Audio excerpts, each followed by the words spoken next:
You're about to spend $80,000, $120,000, maybe $200,000 on a camper van.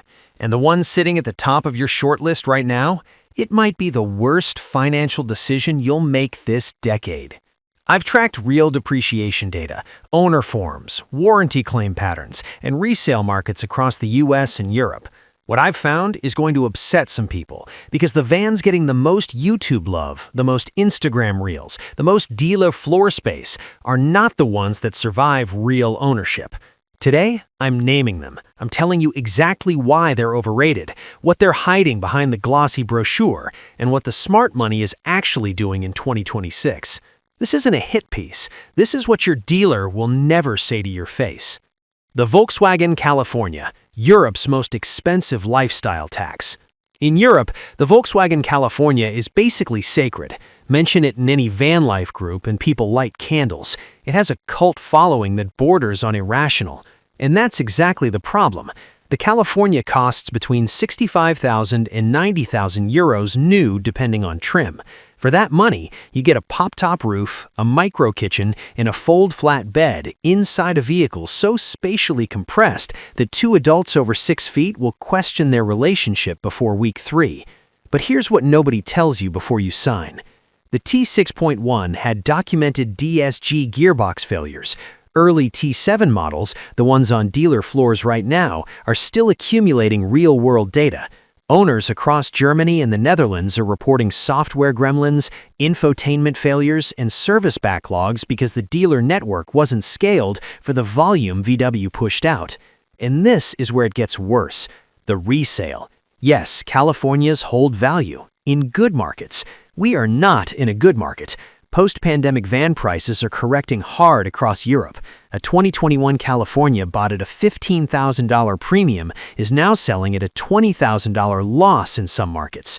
The premium you pay going in is not a guarantee coming out. That's not depreciation. That's a wealth transfer from your account to the previous owners. Here's the part that actually costs you money long-term. The California is marketed as a camper van. It is actually a day van with sleeping capability. People think they're buying freedom. They're actually buying a very expensive compromise. Weekend trips from Munich or Bristol? Fine. 3 months across Scandinavia with a partner and a dog? You will run out of space, comfort, and patience before week 4.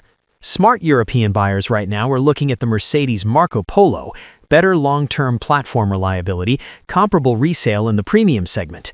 Or skipping the microvan category entirely and stepping into a proper panel van conversion where their money buys actual livable square footage.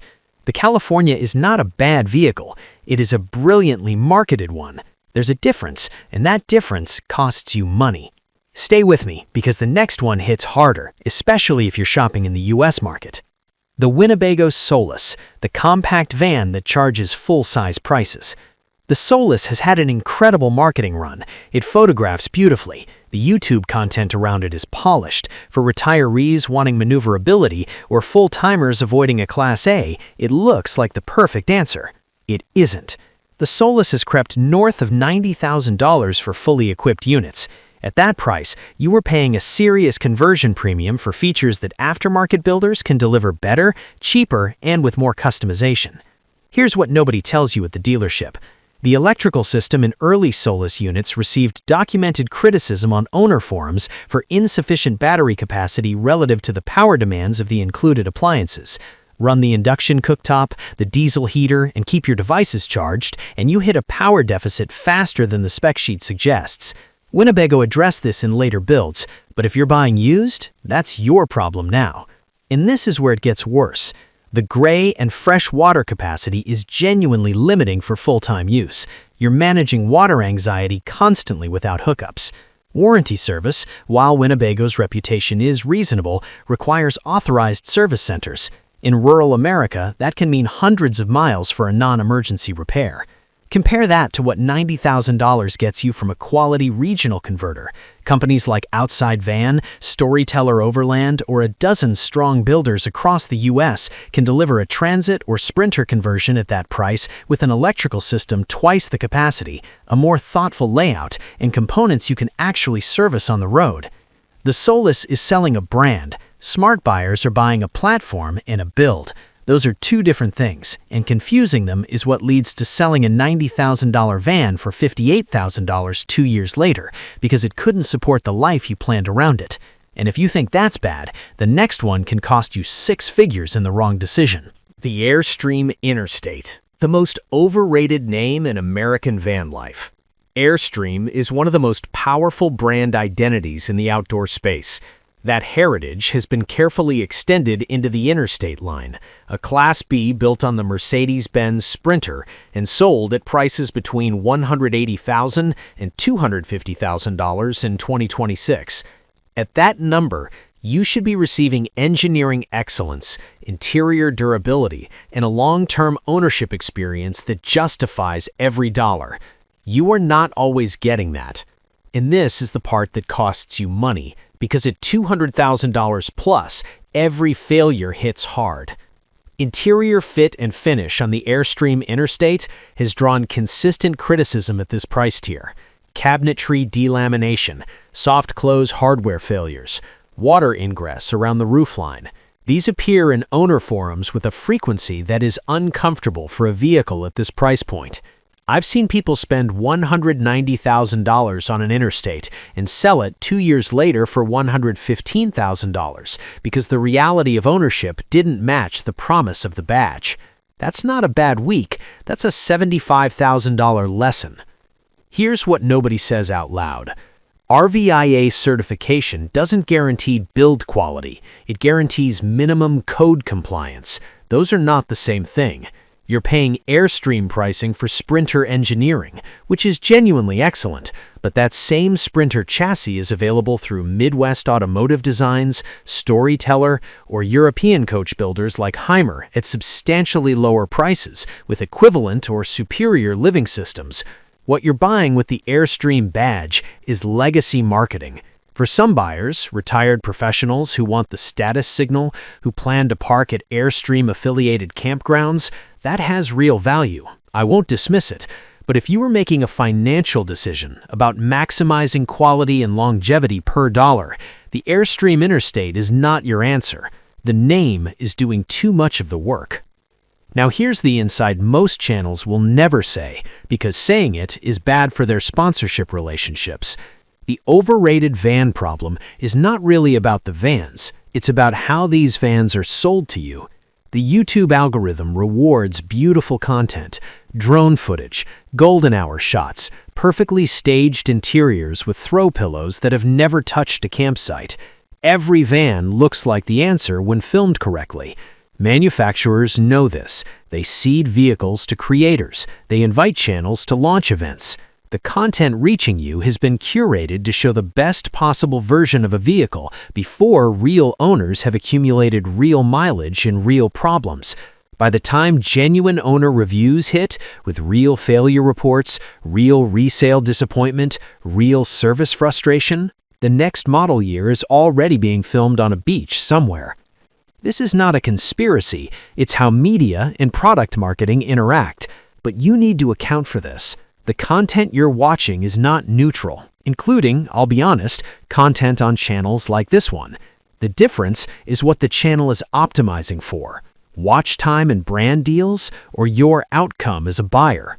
This channel optimizes for your outcome. That's a different standard. Who should buy, who should avoid?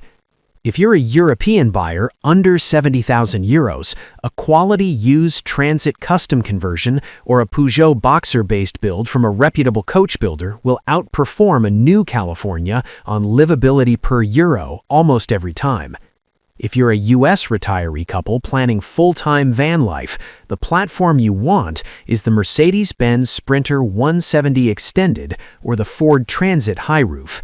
Not a specific brand sitting on those platforms, the platform itself. Find a builder whose electrical and water systems are properly scaled for full-time use. That's the research that actually protects you. If you're a family doing seasonal trips, compact Class B units like the Solis are reasonable, but buy used 2 to 3 model years back after early production issues have been identified and corrected at a price that reflects the post-pandemic correction. Never buy at peak hype price. The universal rule: buy the platform, not the badge. The chassis, Sprinter, Transit, Ducato, Crafter, determines your long-term mechanical reliability. The conversion determines your quality of life. Treat those as two separate purchasing decisions, even when they arrive in one package. Dealers will sell you the whole thing as inseparable. It isn't.